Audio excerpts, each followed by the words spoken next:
we'll come down here. When Jephthah returned home, read with me, please. His daughter came out to meet him, playing a tambourine and dancing for joy. Her daddy just routed the enemy. She is so excited. Nobody's done this in her whole lifetime. Okay? You don't have to read with me this time. When he saw her, he tore his clothes in anguish. "Oh, my daughter," he cried out, "you have completely destroyed me. You brought disaster on me, for I have made a vow to God and I can't take it back." And she said, "Father, if you've made a vow to God, you must do to me what we have vowed, for God has given you great victory over your enemies." You get to those moments, or we get to those moments in life, and we do this mighty thing, and we may, in our lives, have a mighty miss. A mighty miss.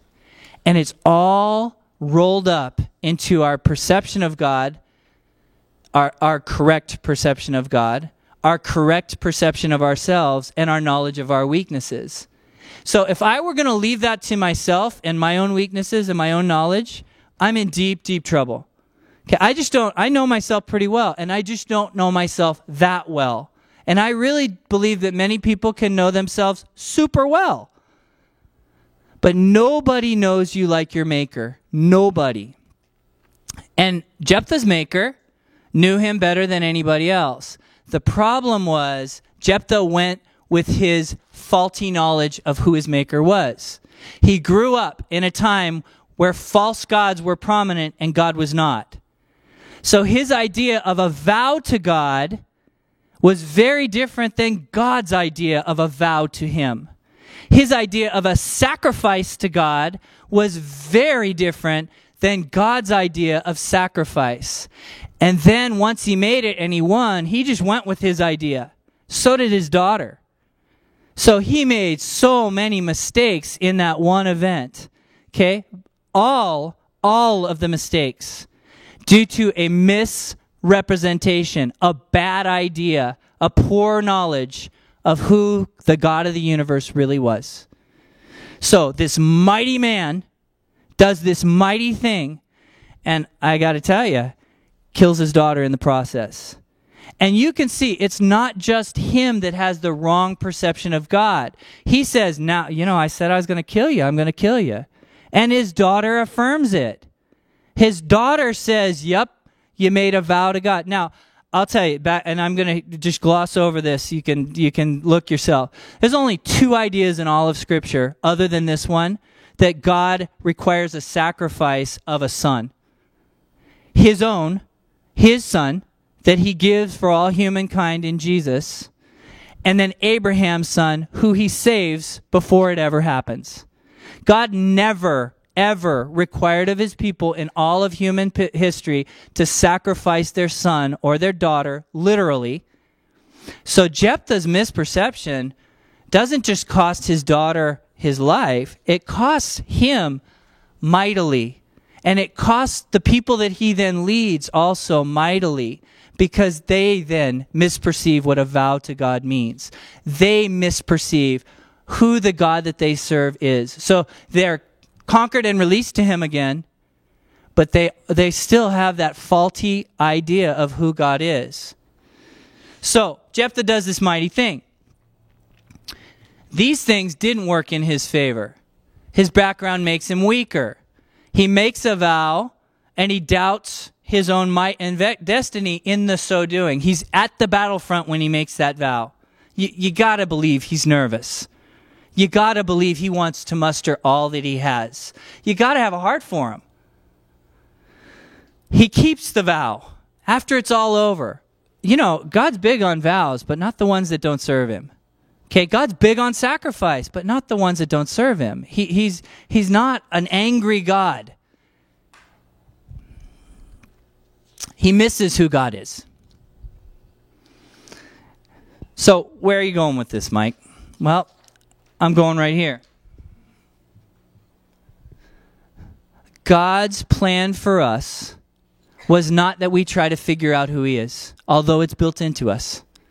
Okay? God's plan for us was not that we were to figure out our destiny. I got to tell you, I am on the path of my destiny now than I've ever been on. And I don't get it more than I've ever not gotten it before.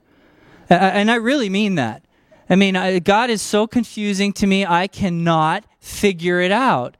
But see, the thing is, Jephthah didn't know he was born to overcome Israel, to be Israel's judge. He didn't know that. He knew he was born a prostitute and kicked out of his home. That's what he knew. He didn't know what he's born for, and you don't necessarily know what you're born for. What you should know is that God sent a son that was born so that you could know.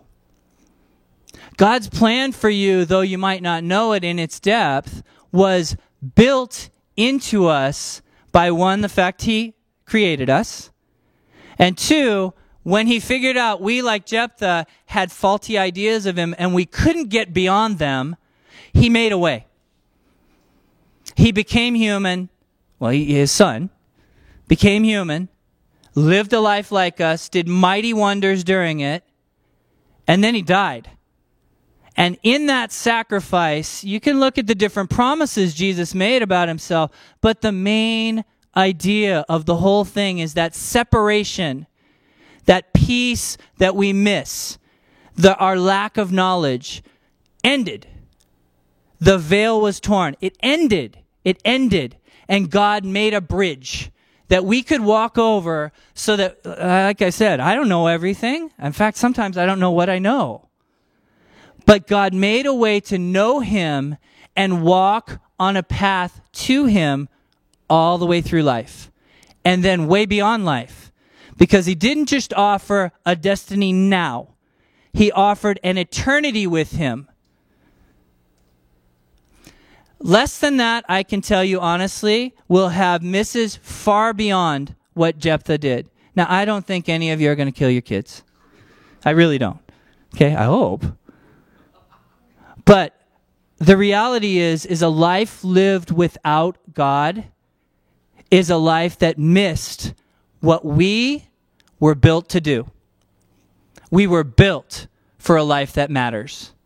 You were built uniquely in your situation to live out a life that no one else could live.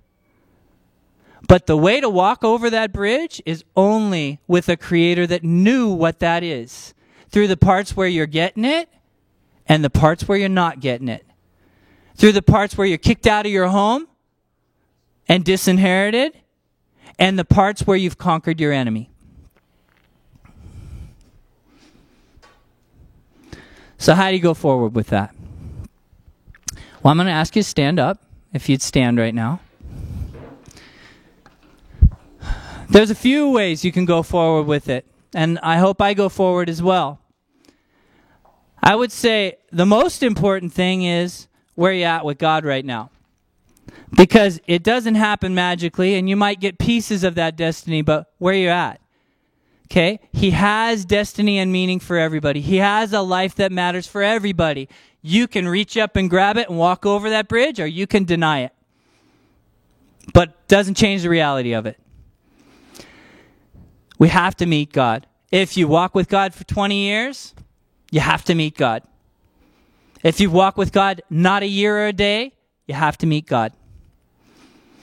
Okay, some of us, all of us, need to sift our concept of God. Okay, we don't have a right idea of what God is, and there are some things in the way. Some of us have a background that's in the way, and some of us, there's a destiny in front of us, and all we know is about that much of it. But you still got to take that much of a step. So we're all in different places right now. So I'm going to ask you to respond to God now, and you don't have to tell people where you're at, but just respond. Okay, and so I'm going to ask you to bow your head. In a second, I'm going to call the ministry team up, but for all of us, I'm going to ask you to bow your head and invite God to tell you what he's doing. And I'm going to pray as we do that.